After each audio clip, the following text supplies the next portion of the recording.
What we had wanted to do was create something that could grow food in any environment, not just a rooftop and not just a sun-drenched side lot, but really anywhere. My name is Brad McNamara, co-founder, CEO of Freight Farms. At the time, 2009, people were starting to do some really cool things with the structure of an insulated shipping container. And we thought, why not take what we're working on and put it inside of a more uniform envelope that is already in every urban environment. As we start with an insulated sealed shipping container, and then we outfit them with a vertical hydroponic system, which is growing without soil, and LED lighting system to provide the perfect environment for growing 365 days a year. And you connect all that with sensors and monitors and a computer to allow you to take the heavy lifting right out of that farming, so that you don't have to be a PhD or have 5 to 10 years of growing experience to be able to run a freight farm. You can just have a passion for food and want to grow it. People are always going to want and need fresh, healthy food at a reasonable price. And as the population grows and as the climate changes and all of these things happen, that's going to be and is getting more and more difficult. What John and I set out to do was change the infrastructure of food production and allow food to be produced in a variety of spaces where it was never possible before by people and organizations that had never thought to grow their own or produce their own food. We'll never be finished, which, it's a great challenge and a great thing to be a part of, because it can't just be us. It has to be more than just one group or one small subset of people. It's going to be a lot of people working together. Smart shit, right? Oh, yeah. Change the world. Yeah, I just brought that up. Actually, hi, this is Craig with CANCAST, Canada's Cannabis podcast, here with my friend Steve the Pirate. We'll get into that in a little bit. Yeah, I just wanted to show that video. I was at a cannabis conference panel, actually, done through Niagara College last Thursday. And one thing they were talking about with the new cannabis production program coming to the school is that they're going to be doing it out of shipping containers. So I got home that night and did a little bit of research and found these guys, Freight Farms, and I guess they've been doing it for a while. I feel like there's going to be another company or two kicking around that maybe the school's grabbing off, or maybe they're doing their own thing out of shipping containers. But it does seem like this is on the up and up, and yeah, like they said, it's going to change the world. It's already in every urban environment as is. Yar. Shipping containers all over the place. Yar, yeah. So, and yeah, I don't know, just cool shit. I wasn't sure what they were going to do, because the program starts in September, and I drive past the lot where they're going to be putting the building every morning, and it's kind of like, clock's ticking, what's going on here? I want to see some construction going. I got my picture there with some of my friends before anything started. We'll have that to look back on in 25 years when it's a skyscraper-sized cannabis facility. And yeah, no, it's just cool to have little souvenirs like that. Yeah. Talking more about that cannabis panel real quick. Yeah, Bill McDonald was there from the college, as well as vice president from a licensed producer in Brantford called Up Cannabis. Just getting their feet off the ground. Gave them a resume, told them I'm into production and want to get going with things after school there. She gave me her card, a little bit of emailing back and forth already, so that's cool. We had the MP of St. Catharines, Chris Biddle, there. He was talking about a lot of stuff, like how legalization is going to give everybody a level playing field. Talking about the, what do they call it? It's the OCRC. I think that's going to be the Ontario Cannabis Retail, and then whatever that last word is, it's either commission. Yeah, that could be it. Center, commission, council, anything like that. Oh yeah. They said OCRC, and I'm just trying to figure out like what that would be as an anagram. So obviously they at least have to have the name worked out, right? Because that shit's coming. Tentative date of July 1st. I was talking with my friend on the last podcast just before we called it quits about how Trudy says that he never said July 1st, and it might not be Canada Day. And it's like, why wouldn't you do that, man? That would be a killer celebration for all to just, drop that green light and see how crazy that day would get, knowing everybody's just staying in their homesteads, their legal places of consumption, and smoking weed for the first time legally instead of getting ham showed and going for a drive. That's just my logic, though. Who am I? The MP himself said that marijuana is safer than alcohol. It's nice to hear the politicians finally coming out about that shit. Like, if you don't believe that, you're pretty dumb. Yeah, exactly. Like, you Google anything, and there's pretty much no fatalities to marijuana. I would say there are no fatalities to marijuana. There's fatalities to stupid people. Oh, yeah. There's, like, fatalities to related things, like someone just does something fucking stupid that kills them, but also happen to be high at the same time. Exactly. But no, marijuana itself has, like, never once ever killed someone. And then alcohol. It's probably somebody dying right this second. Whenever you're listening to this podcast, right this second, somebody's probably dying of alcohol-related deaths. Well, it's only several thousand every year. Several thousand every year. So yeah, divide that out, and it's in like the tens. Talking about the dispensaries and stuff, how the government's going to hold the reins on that to start. They were talking about how it, like I've been preaching for the last while, you got to start somewhere.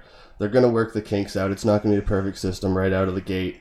And I've been saying this pretty much every podcast. A step in the right direction, still a step in the right direction. Baby steps, man. Yeah, exactly. Exactly. We got them at least setting a date. Whether or not they follow that date, they've at least started saying this is when it will happen. And the amount of money that's already going around the industry before the green light, just like they could do something, but they really shouldn't. It's like all the money that's coming around. It's infinite income. It'd be foolish not to. They were talking at the council, 22.6 billion economic value, and that's per year, and that's in like non-horticulture related jobs that some people wouldn't even think of, like everything from like the infrastructure, the building, distribution, storage. You have your buildings, they're going to need security, they're going to need like IT, you're going to need somewhere to put the stuff before it's sold. True. You're going to need all these different jobs that are you're going to be able to say you have a weed job without actually having a weed job. You know, like you could be a control specialist for all different kinds of it would just be like health inspections, but strictly for weed and stuff. And it's just a lot of money to be had in things that people aren't really thinking of. And it was just cool to I never thought about exactly. any of those. Yeah, they just brought all this kind of stuff up. I wanted to make myself heard and stick out a little bit.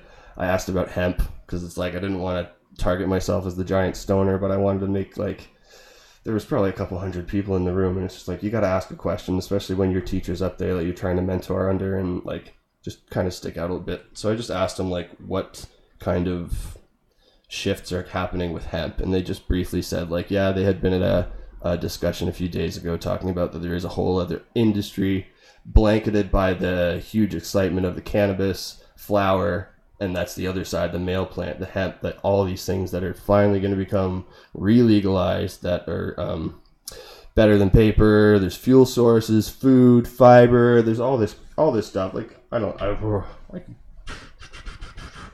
the fact that it's been illegal for so long, and people have just been taking advantage of that propaganda, all that. We all know the story here. Yeah, it's just wild, and it's. I say it every podcast. It's about goddamn time. You know? It's about goddamn time. Anything else I want to talk about before we move on to... They were talking about they have some kind of number based on legal sales of cannabis right now, and it's sitting around $6 billion, but those are only the stats based on the legal medicinal sales that the country's putting out right now. So you can imagine. So those are only the people with like their legitimate medical cards. ACNPR, yeah.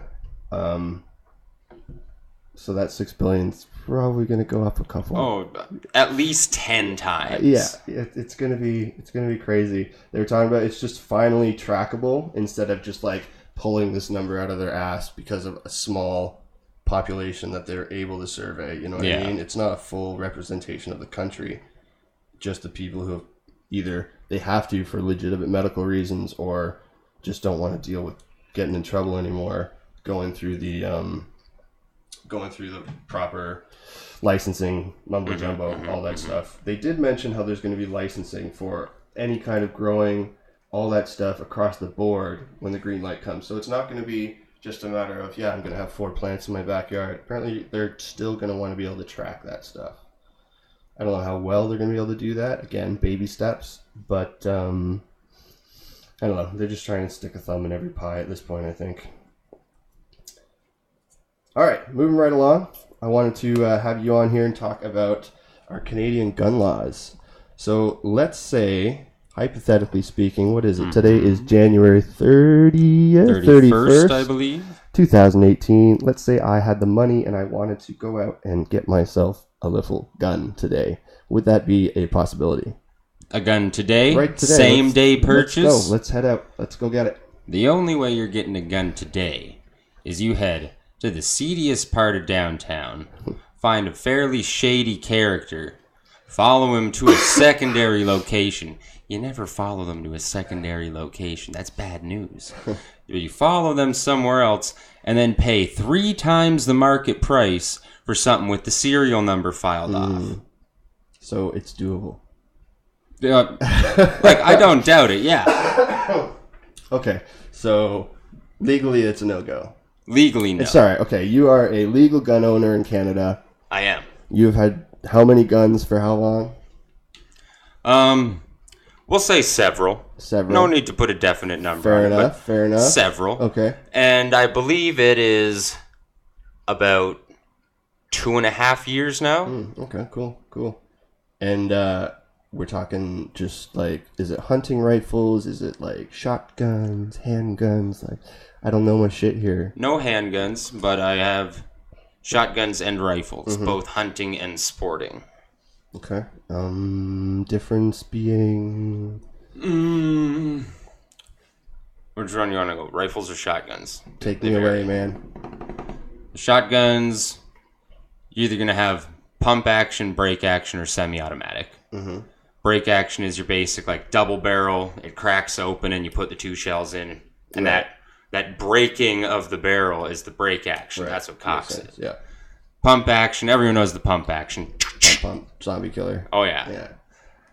Semi-automatic is you load in all your shells, and then when you cock it, the inertia from like each subsequent shot recocks it. So you just fire 1 shot for every time you pull the trigger till you run out. That's smart technology.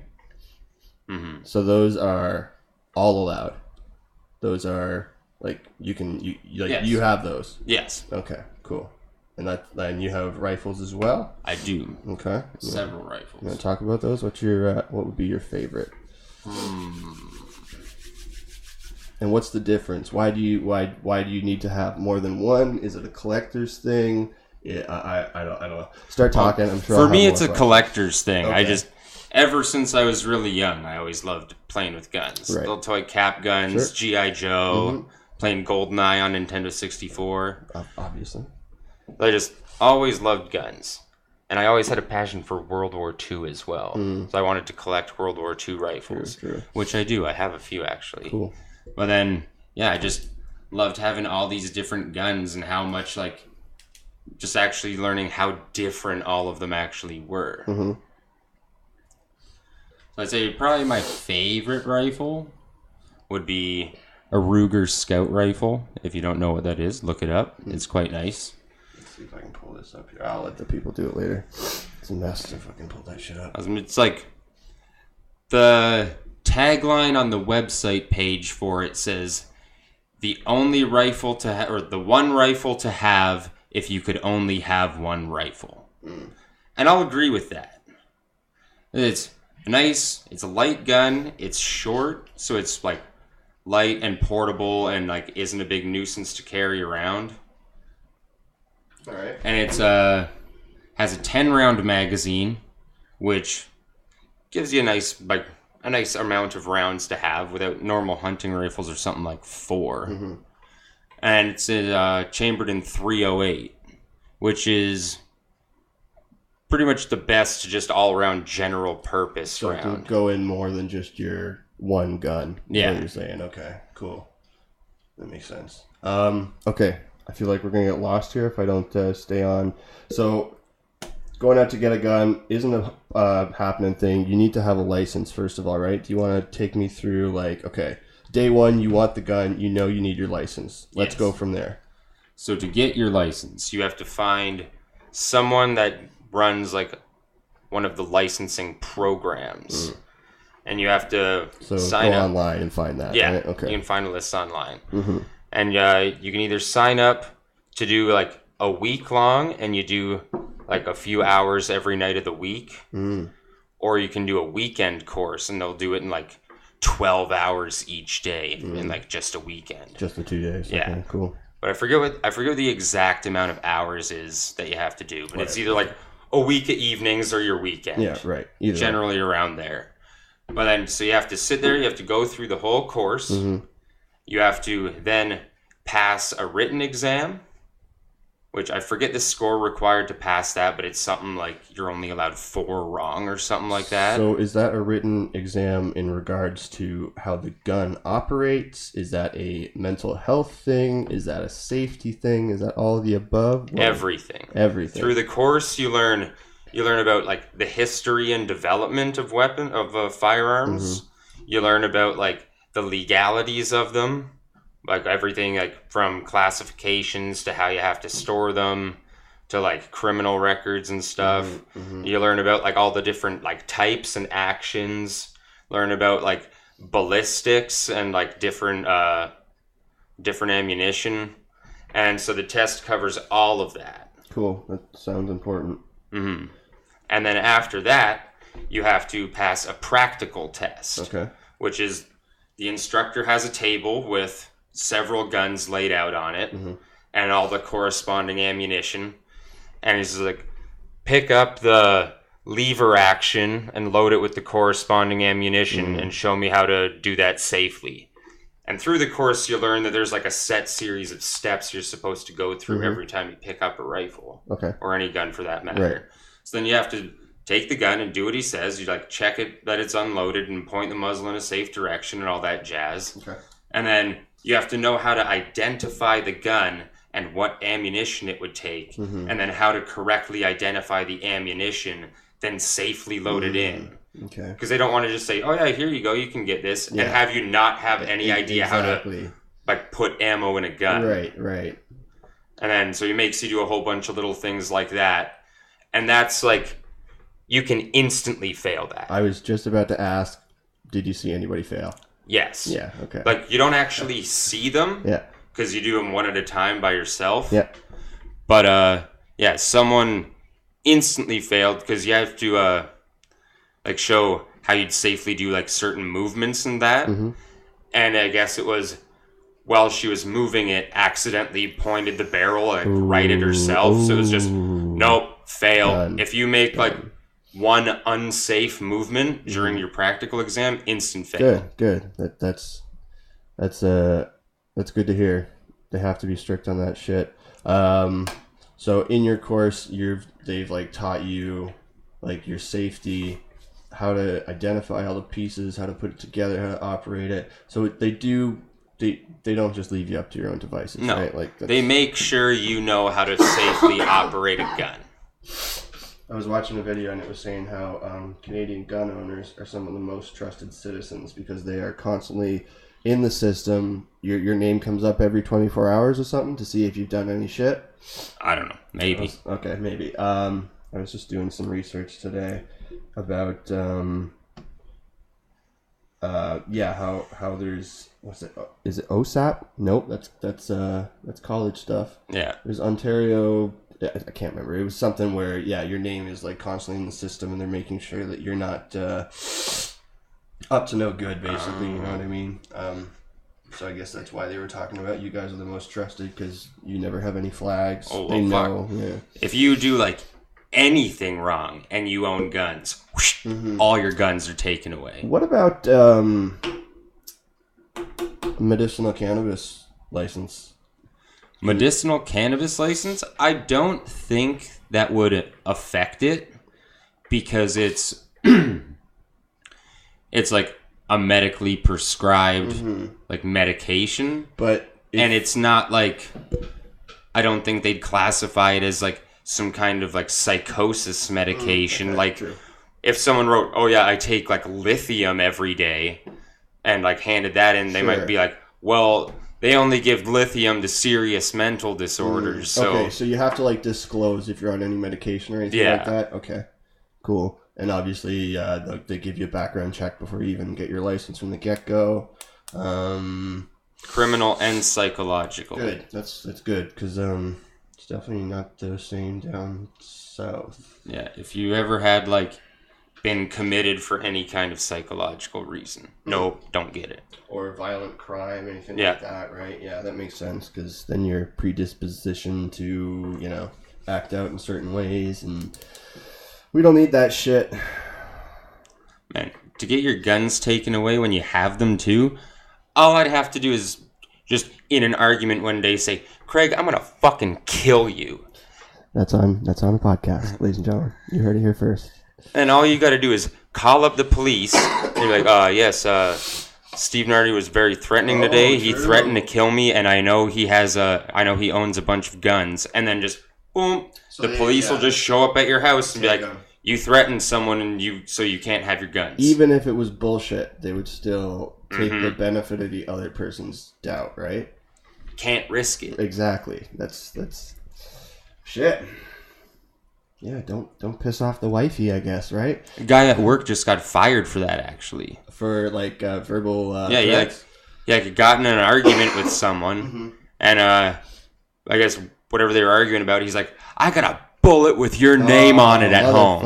And so the guy just made a complaint to the boss, and just, "You're fired." Police came and took all his guns away. Mm-hmm. That's steel mill life, eh? Oh yeah. Yeah. Shit. Well, yeah, like you said, better safe than sorry. You can't fuck around with that shit because one out of every so many will follow through, right? Yeah. Yeah, talking about the different guns and stuff, I came across something that the government is strictly focused on trying to ban one rifle called the AR-15. When I was doing research and how there's really no reason to be so focused on this one gun when there's so many of the same, what am I trying to say here? Specifications to so many rifles, right? So, like, can you say anything about that? Like, why the AR-15 is being so in the spotlight right now compared to other things? Like why? Because it's spooky. Why is it spooky? You ever seen an AR-15? It's all black and metal. It looks real menacing. All the bad guys always have them when they're doing bad stuff. So it basically just comes down to like the aesthetics of the thing. It looks more scary than something else. It's because it's one of the most commonly used rifles on the planet. So if you can buy one, you have one. Everyone has an AR-15. You have one? I don't. You need to get a whole another classification, a license in Canada to own one of those. So is that a restricted? That is a restricted firearm. Can we talk about restricted firearms? So what we'll go into that after the AR-15. Okay. Getting ahead of myself. Where were we? Just talking about how it looks scary. It's menacing. Oh yeah, everyone has one, and it's just like super great general purpose. So if you're like gonna grab one gun, chances are it's your AR-15. So it's like the new age from what I knew back in the days of being a gun geek when I was a little kid. It's like the new age AK-47. There will always be a debate as to whether or not the AK or the AR-15 is the better gun. Okay, forever. That's awesome. Forever. Without a doubt. That is, I'm not even going to attempt to put my 2 cents in on that. True. Okay, well, back on the AR-15 then.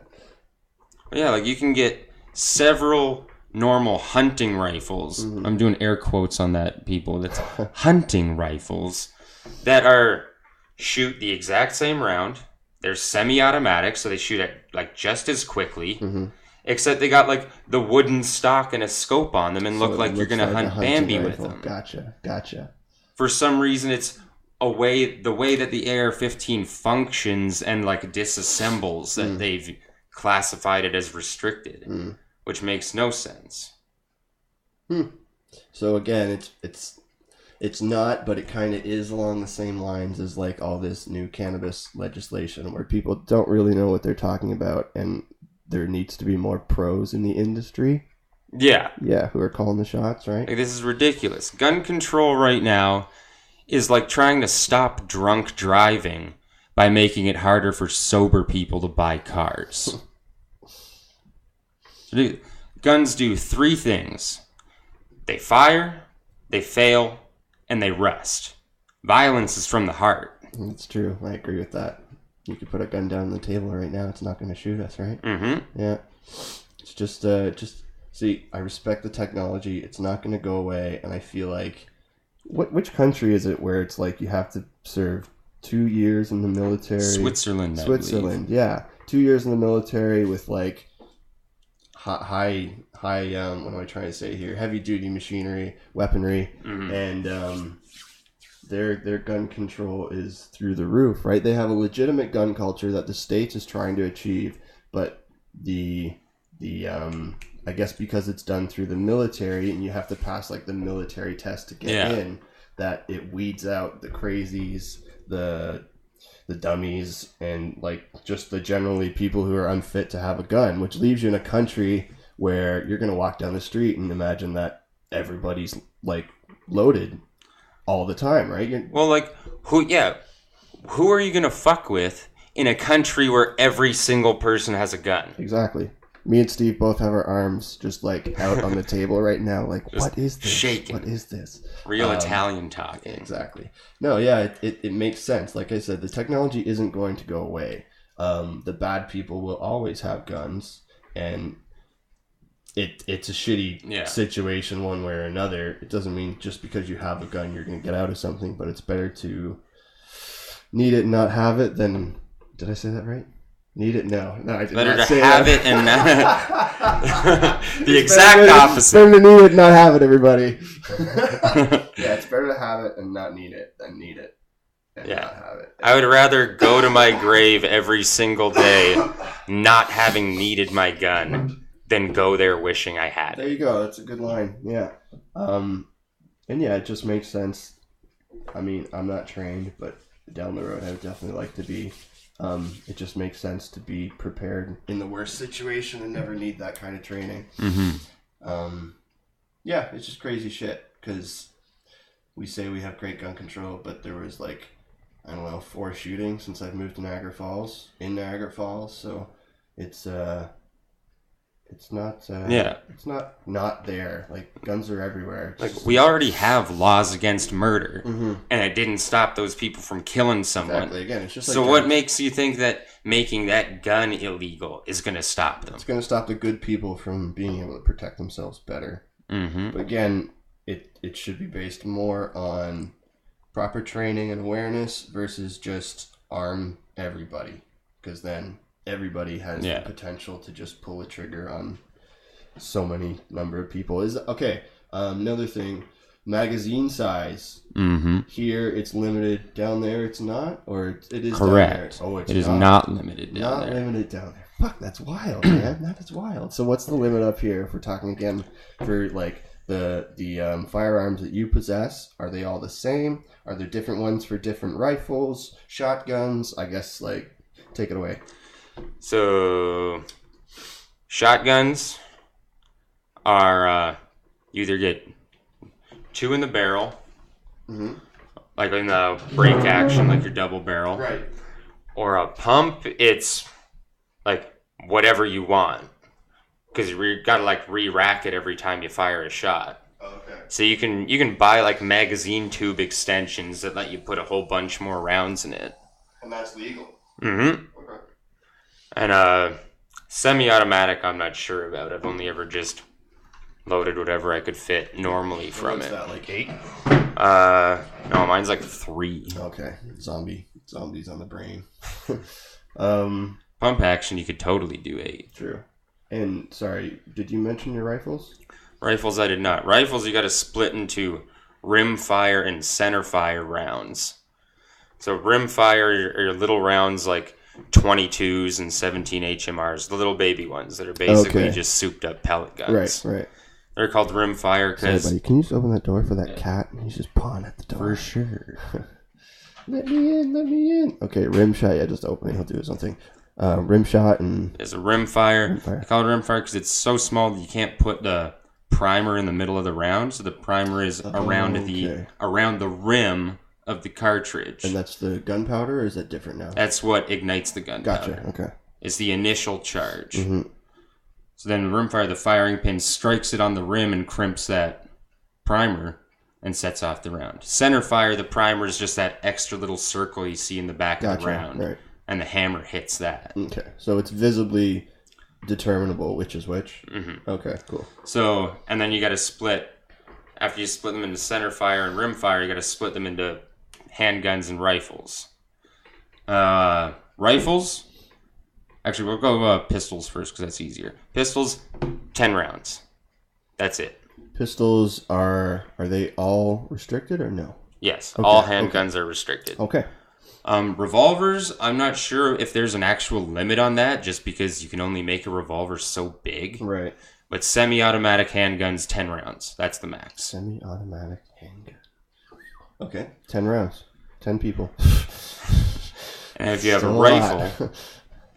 rifle, if it's rim fire, there's no limit.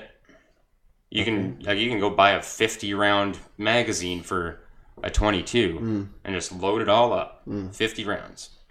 Because it's a 22. So would you be able to use that for hunting, or what would that be for, mostly? Just small game, I guess? A 22? Yeah.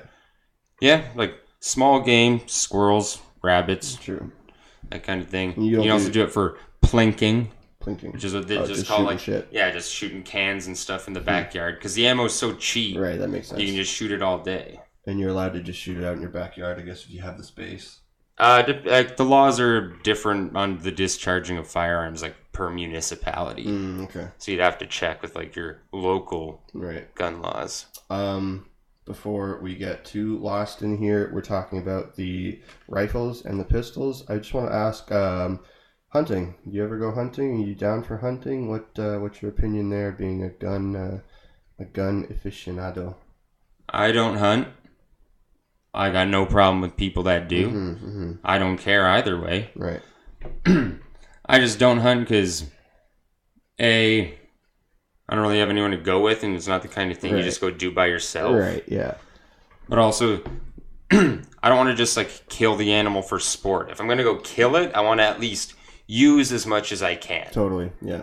And I got like no use for the fur or anything like that. And to be completely honest, I haven't found a game meat that I like better than just buying a steak. That's fair enough, man. But if that's your thing, if you want to hunt and you prefer venison or what have you, go for it. I don't care. That's your right. Just turn this a little bit so you're like facing it on a right angle.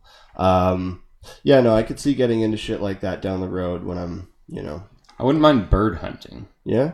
Okay. Like turkeys and stuff like that? Turkeys, like ducks, pheasants. So yeah, we both got the bows. It would be cool to do like some turkey hunting down the road with bows. I haven't taken mine out in a really long time, but yeah, I don't know, stuff down the road. It's nice to play around with this stuff now. But I listen to a lot of Rogan podcasts, and he's all about like shooting elk and all the you get like a year's supply of meat off one animal, stuff like that, and it's so much better for you. Yeah. So if you're into like the steaks and stuff like that, I don't know, something to think about down the road, I think. I didn't even talk to you about the round limit on like center fire rifles. Okay, yeah, let's get back to that. Sorry, it was a good tangent. Okay. Yeah, it was though.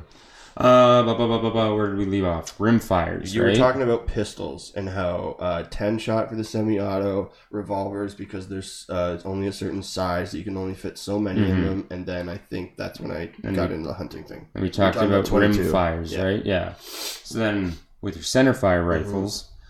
With a bolt action rifle, it is manufacturer limit.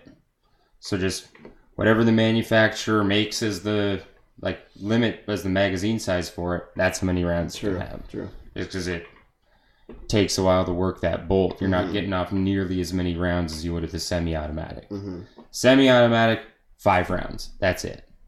Pop, pop, pop, pop, pop. You're done. So is that like the repeating rifles and stuff like that, or is that different? Oh, like a lever action? Yeah. Totally forgot about those. Lever action are manufacturer limit. Okay, true. So you can just fill them up to however much they can. Because they use that like under barrel tubular magazine. So you couldn't just have like a 30-round lever action because your magazine would be sticking out like 5 feet in front of the barrel. True. I like those guns. Those are cool. Red Dead Redemption shit. Oh, yeah.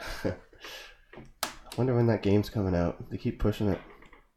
Did they push it again? I think it's not till like next summer or something now. Or maybe even after. What the fuck? October. I mean, I'm down for game like Rockstar and stuff pushing things, but I'm pretty sure this is like the 3rd time they've pushed it. So this better be like the game changer of Western Grand Theft Autos, or I don't know, whatever. It's not like I have the fucking money to buy games right now anyway, so it's all good. I don't know what we're gonna do without John Marsden now anyways. Is it a prequel or a sequel? I don't know. I think it's a prequel. Oh. I could be wrong. It's been a long time. We were playing that shit back in the Guelph days. That was like 8 years ago. Oh, yeah. What else? There was, we did the hunting. You were talking about the rim shot and the center shot. We talked about the 5. So 5 for all semi-auto rifles. How many of those bad boys? You have a couple of those? Semi-auto rifles? Yeah. Handful. I think I got 2. 2 of those. And the bolt action. Bolt action. More than that, because I got the World War II rifles are bolt action too. That's cool.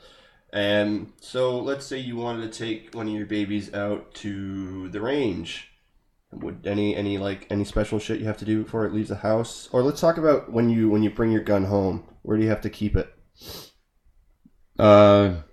Somewhere not easily accessible and locked. So it's got to be locked and it can't be like in your bedroom? So like you can have it in your bedroom as long as it's unloaded and with a trigger lock on it. Okay, yeah. I've seen those trigger locks before. And yeah, so when you want to take it out to say like the range, or if you're going hunting for the weekend or something, you have to report to the cops or anything like that, or it's just kind of... No. There's different rules too for handguns and long guns for this as well. Okay. Handguns, you used to have to call the... Handguns, I'm like not 100% sure on, so forgive me people if I don't know because I don't have my restricted license. Right.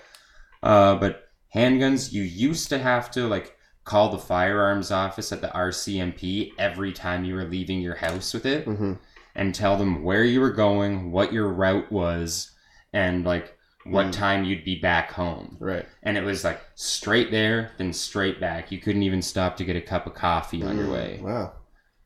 And then after that, that's handguns. Yes, okay. That's handguns. Okay. Or that's restricted firearms. Gotcha. So handguns and AR-15s and that shit. The fun stuff. Yeah. But then after that, I believe now they have the ATT, which I believe stands for authorized to transport. And so if you're like a member of a gun club, you can submit a form to like the police and like, this is my gun club, this is where I'll be taking the guns and that. And instead of having to call every time, they present you with an authorized to transport saying like, you don't have to call every time. You can just take your guns to and from the gun club every time you do. But that's it, to and from. Right, to and from, no coffees. That's interesting.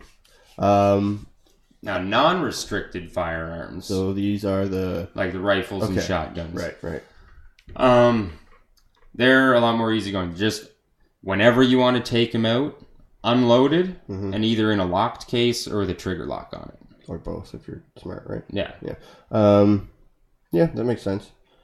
I guess once you've done all the licensing and stuff for the unrestricted, they kind of know that you're playing by their rules. So,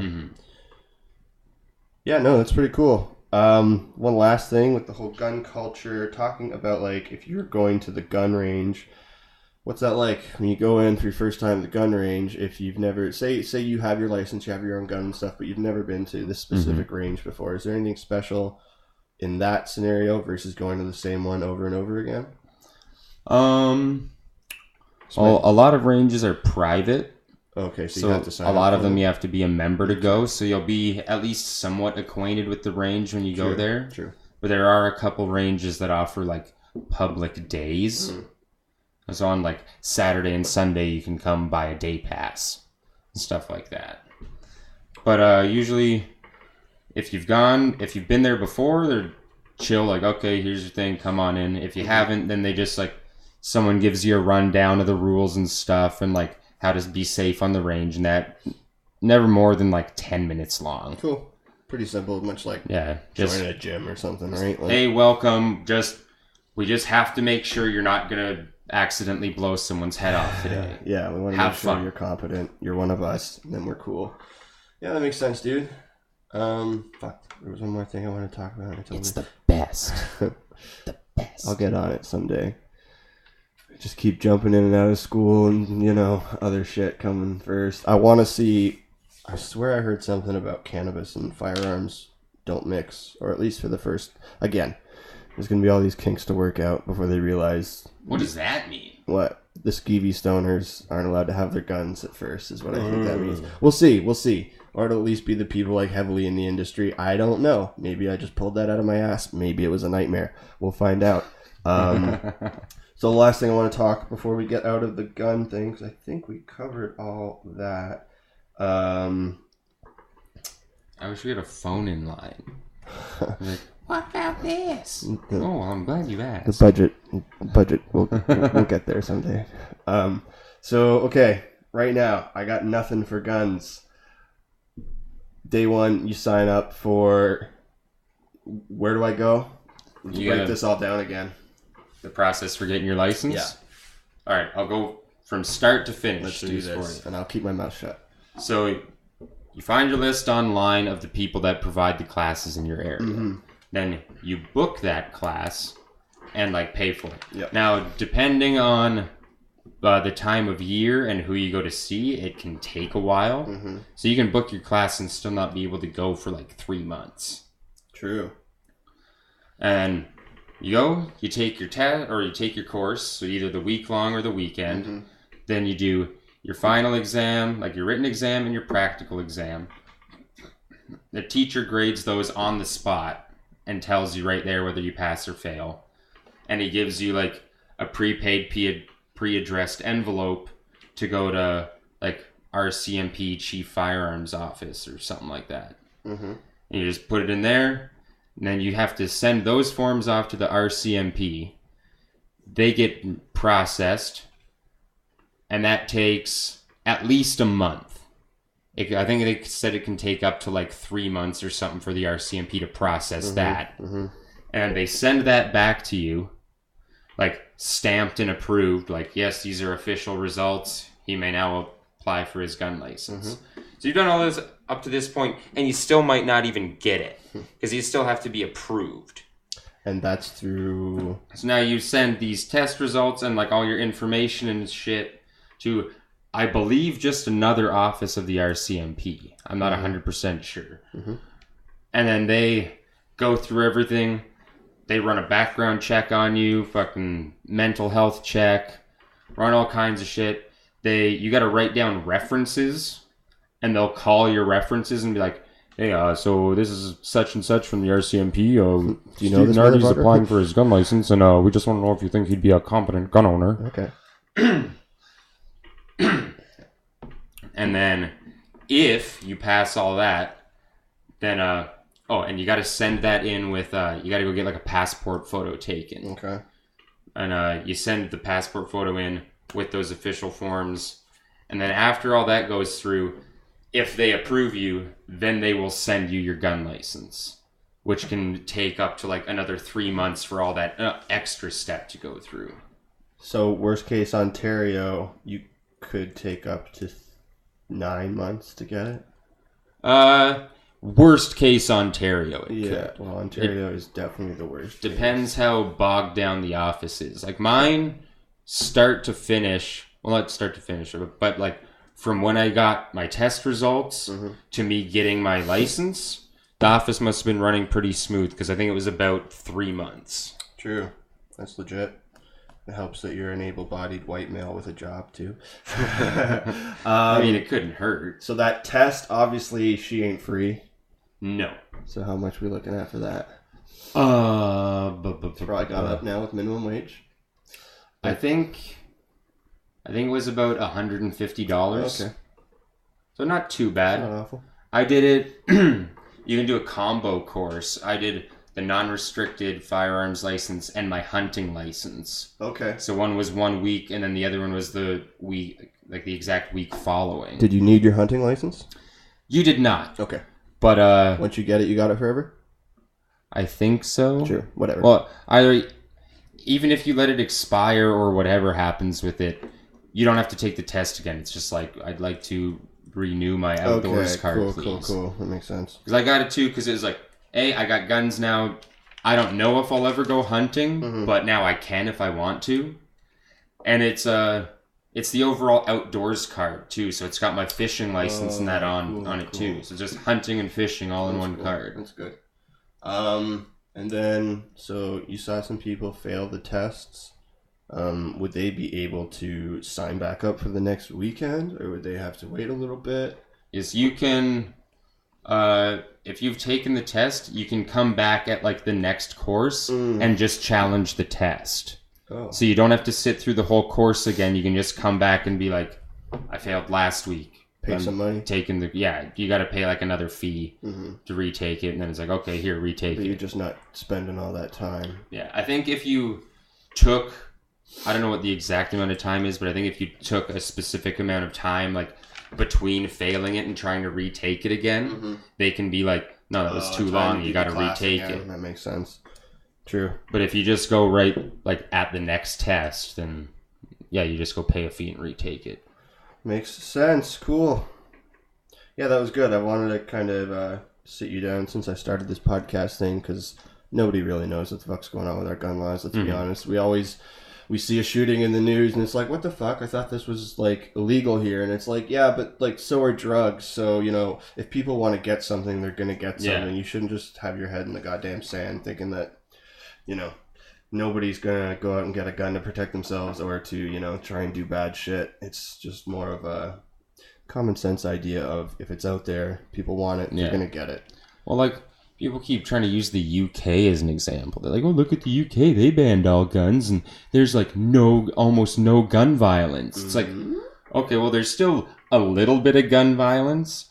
Not nearly as much as like North America. Population is much smaller as well. But also look at the other things in the UK. Fucking knife crime. Not the fact that it's just like violent crime. There's so much of it. They got it. It's a separate category. Knife crime. That's crazy. Where else do you hear about acid attacks? More than once.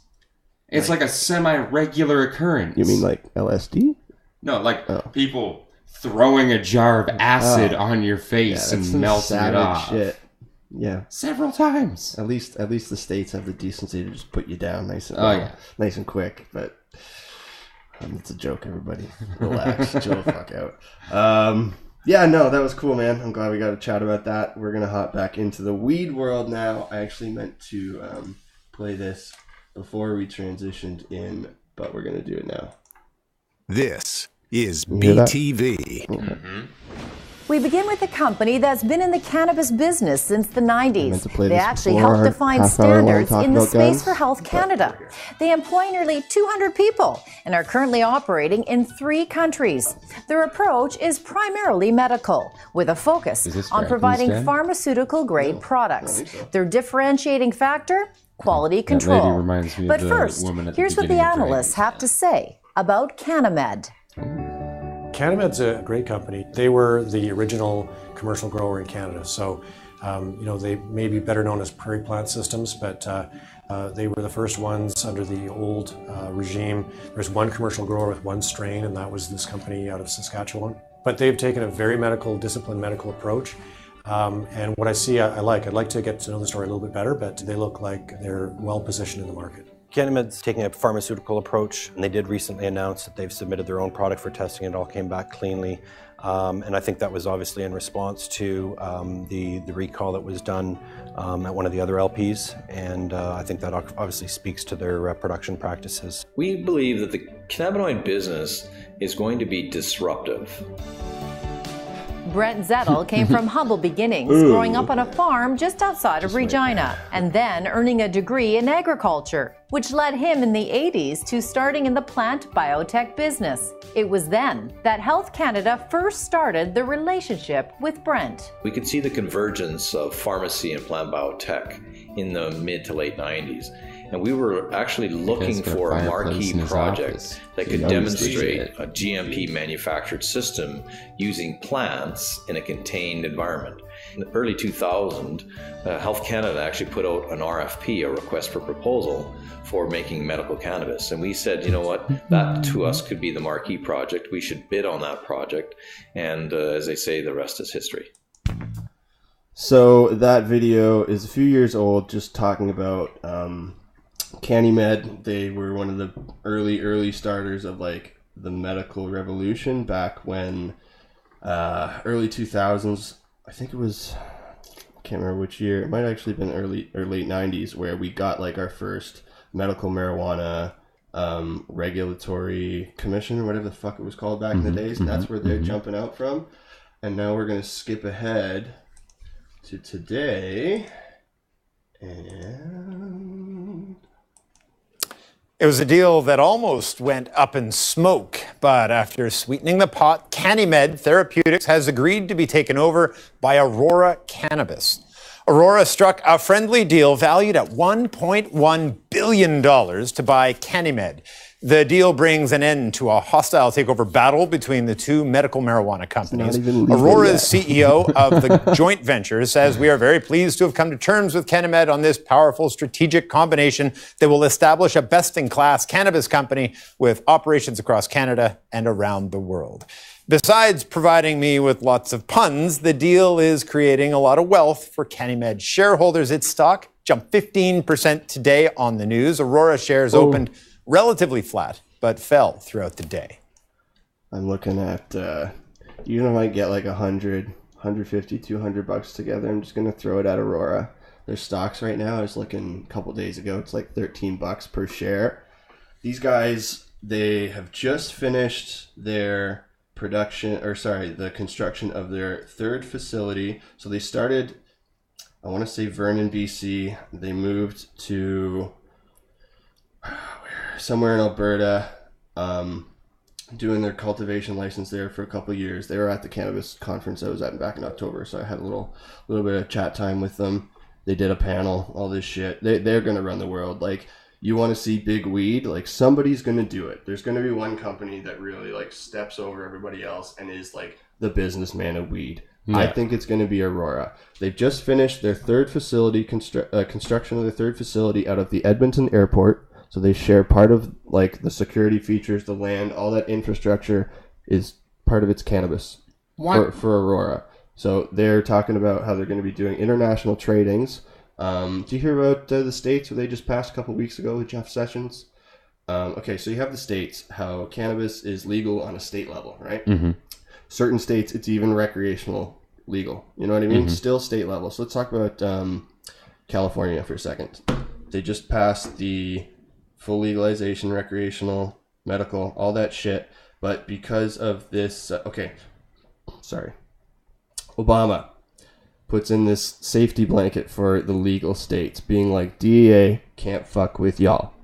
Mm-hmm. You guys are legal. You're doing your own thing. You're making all this money. We're not going to fuck with you. Jeff Sessions, Trump's boy, comes in. He's like, we're going to take that blanket off now. So what that has effectively done is made our industry, Canada's industry, so much better. And where they could have potentially moved towards full legalization, getting on that global scale and start making some real dollars, they just fucked all that. So now there's nobody even close to where we're at on the scale of like legal production that we're about to be drowning in, basically. And these guys are already like making deals with Brazil, Germany, Israel, all these places to do a little bit in and out. They are saying that they're going to worry about Canadians first.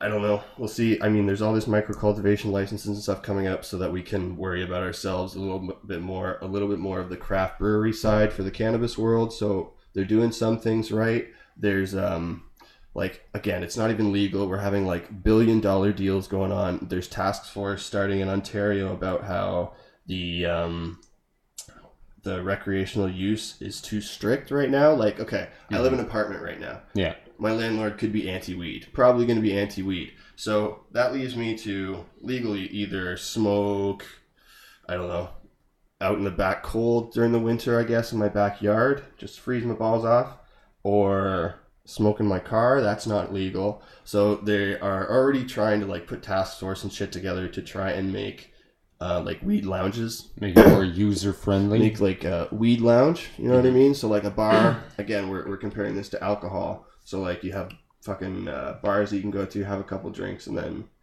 drive home if you know, feel like you can, right? But there's nothing like that yet for the cannabis side of things. And if they're trying to keep things balanced, like they're doing the LCBO controlled retail side of things, so you got to kind of give a little and take a little. I think it's going to come to fruition. We're going to get what we want. Might not happen right away, but it's nice to know that, like, even before legalization, there's already these kind of task force and stuff popping up to try and make private dispensaries a thing, make like public lounges, stuff like that a thing. And yeah, it just, things are turning before things are even turning, you know what I mean? It's wild. And again, I went on a huge tangent there. I meant to start talking about Aurora. So Edmonton Airport, they just got their cultivation license for that third place. I was looking online the other day. They're hiring. I sent them emails, all this shit. Kind of hoping to get down there once I have some foundation under my feet, because it's just they're gonna run the show. They're doing like crazy sciencey tissue culture with their cannabis. Tissue culture is like where you take like a tiny little piece of a leaf, stick it in this stuff, and it like mass produces shitload more plants in this tiny place all at once. So I think they're just gonna run the show, man. I get fucking brain boners when I start talking about this shit and things start shorting out and going all crazy, trying to get back on track here. And I don't even know how to buy stocks. I don't either, if I'm being completely honest. I was talking to my buddy at work about it the other day. You have to go through your bank, set up an investor account and all this shit. What I think I'm going to do is just throw my buddy some money if he's going to do it. And then like if he puts in $400 and I give him 100, for example, then I would have 20% of the shares. And if I wanted to buy out when he didn't, then I would just buy off him or whatever. I just feel like when it's so cheap now, and there's this boom that's about to happen, like Tweed's sitting at, I think, $35 a share. They have a little bit more endorsement on them, a little bit more, what am I trying to say, more of a face value right now. Like everybody around here kind of knows about Tweed. They have the affiliation with Snoop Dogg, shit like that. Yeah. Whereas Aurora, like I said, they're going to be big weed. Somebody's going to do it. It's not going to be a mom and pop industry by any means. Like the businessmen are already moving up here to make money out of it. Good for them. Anything that gets, you know, those baby feet moving, I'm happy for, because the next few years it's going to be crazy on both ends. It's going to be awesome to be able to like grow your own weed legally. It's also going to be like crazy to see all these laws that are put in place to try and keep people, like certain people, in trouble with cannabis. You know what I mean? We're the first country to do this shit, so we are the guinea pigs, and we'll see what happens. First country to do what? Like fully legalize on a federal level. Really? Yeah. We're number one, man. I thought like who are you thinking of? Fucking Netherlands and shit had that. See, they're doing like decriminalization, but they're not they're not like publicly trading, like making it an industry. An industry, sure. I gotcha. I'm sure they have people doing the same kind of stuff that we're doing here. You know, making edibles and BHO in their basements and stuff like that, but it's not like on a global scale. Medical, sure, they probably have their medical facilities and shit like that, but we are the first people to now be able to target the population as a whole on a recreational market. I got anything else here? Yeah, I'm just gearing up for that tolerance break I was talking about. I've been kind of sick the last few days and still kind of hear it in my fucking manly voice tonight. But, yeah, what was I saying? February is the shortest month by 3 days this year. Legalization is right around the corner. I don't know if I'm ever going to have another excuse to take a tolerance break.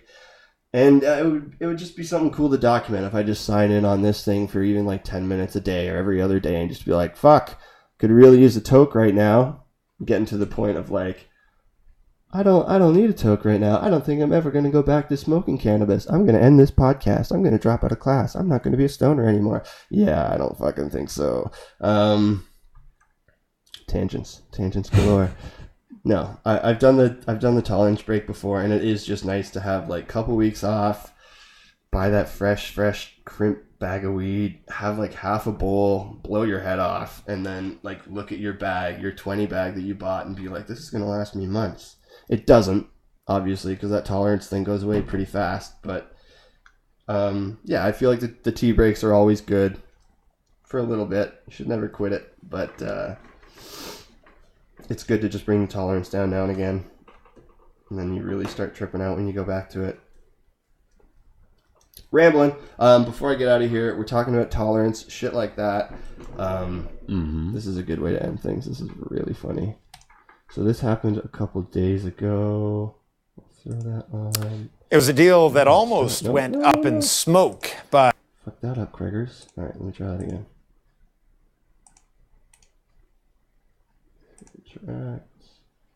CTV's Tracy Tong joins us now with the story of two Toronto police officers under suspension for an incident over the weekend involving pot edibles. And Tracy, what are your sources telling you? Well, Ken, officials are not sharing details on this one, but multiple sources have told us a bizarre story involving two Toronto police officers allegedly eating pot edibles while on the job, hallucinating, and then needing police backup. Two Toronto police constables from 13 Division are being investigated after allegedly ingesting marijuana edibles while on the job. Our PRS, Professional Standards Unit, is doing that investigation, so I'm not going to comment until that investigation is complete. The Toronto Police Association would not confirm the details, but sources tell CTV News investigators are also looking into whether the marijuana products were seized during a dispensary raid. Two plainclothes officers were on duty near Vaughan and Oakwood at around 1 a.m. Sunday morning. One officer reported he felt like he was going to pass out and that his partner had left their vehicle and asked over the police radio for help to search the area. Officers from a neighboring division were called in to help, and while responding to this call, a female officer slipped and hit her head. The Toronto Police Association confirms that officer was taken to hospital with a concussion, but is now doing okay. CTV News has learned Constable Vittorio Dominelli is one of the officers in question. Dominelli is popular on social media for posting videos and photos in uniform. His Twitter account has been made private recently, and his Instagram account wiped clean. The other officer is Constable Jamie Young. The Toronto Police Association says there are concerns over some officers' social media accounts. It's very challenging for us in an environment where we are facing a crisis on frontline policing and not having enough police officers. I don't want the public to be under the misconception that we have a bunch of officers who have nothing to do on the time about the new social media. A Toronto police spokesperson would only confirm two officers are under investigation by the Professional Standards Unit. And the two officers in question have been suspended with pay pending the outcome of the investigation. So they got to get really fucking high at work, and then they got a paid vacation for it. She didn't talk about the classic rookie mistake that they made. So when you take edibles, you're supposed to fucking wait.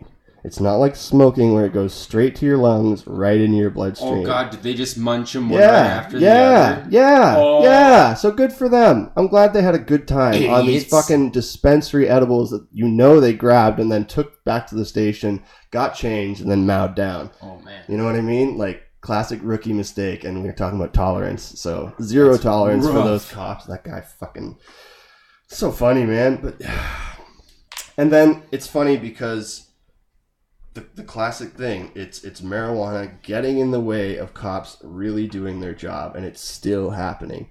They had to call other cops to them to make sure they were fine. You're not going to die, by the way. You might think you're going to die. Nobody ever dies. It's just you're freaking out. Your body's not used to that shit. And then you have a nap. Yeah, you have a nap, and then you do it again tomorrow, and it doesn't do half as much because your tolerance is a little higher.